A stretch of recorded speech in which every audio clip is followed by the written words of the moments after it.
Génération FM. Generation FM, the best radio. Génération FM. J'en ai également profité pour expliquer ce qui est à la base de cette situation dramatique que les Sénégalais sont en train de vivre. Et cela, c'est uniquement du fait de cette boulimie du pouvoir manifestée par l'actuel tenant du pouvoir, le président Macky Sall, qui aujourd'hui utilise la justice pour éliminer des candidats. Malheureusement, on s'est rendu compte que c'est une sorte de remake de l'histoire. On s'était battu pour les mêmes causes en 2011, mais hélas, en 2023, nous voilà encore en train de mener le même combat pour que les acquis démocratiques soient respectés, que cette démocratie ne soit pas bafouée comme M. Macky Sall, le président de la République, est en train de le faire. C'est important de faire comprendre aux Sénégalais que la paix et la stabilité de ce pays reposent sur les épaules d'un seul homme. C'est le président de la République, en l'occurrence Macky Sall. Donc, nous lui demandons de se ressaisir. Nous lui demandons humblement de préserver notre pays de cette violence qu'il ne mérite pas. Nous demandons également au président Macky Sall de permettre à ces prisonniers politiques qui sont dans ces geôles depuis un bon bout de temps, au nombre presque de 500, des gens qui sont des prisonniers politiques. Nous demandons au président Macky Sall de leur permettre, avec l'approche de la Tabaski, Tabaski pour tous, oui, Tabaski pour tous, surtout ces Sénégalais épris de justice qui se battent pour la démocratie, qui sont aujourd'hui emprisonnés par Macky Sall et sa justice. Nous demandons au président Macky Sall de les élargir et de leur permettre de retrouver leur famille pour pouvoir fêter cette belle fête de Tabaski, Inch'Allah, dans une semaine.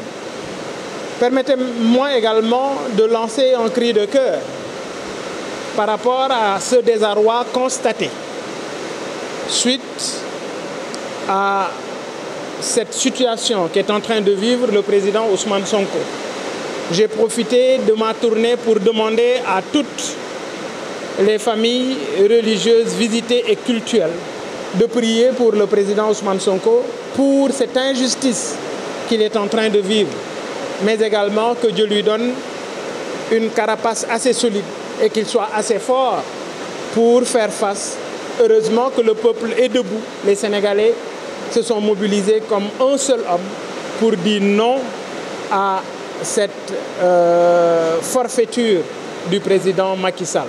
Donc, ce qui est clair, c'est que cette tournée est une excellente réussite au vu des contacts noués, mais surtout des prières engrangées par rapport à cette stabilité, cette quête de paix que nous sommes en train de faire pour le bien du Sénégal et des Sénégalais.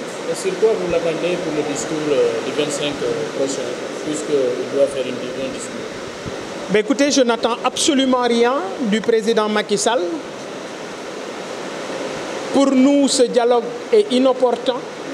Ce dialogue, c'est pour sauver un système qui est en déclin. Ce dialogue avec les hommes du système, c'est pour uniquement encore dérouler une énième tromperie ou duperie par rapport à la population sénégalaise. Les Sénégalais ont compris. Macky Sall, il lui reste tout simplement 8 mois. Ces 8 mois doivent lui permettre de gérer le pays dans la paix et la tranquillité.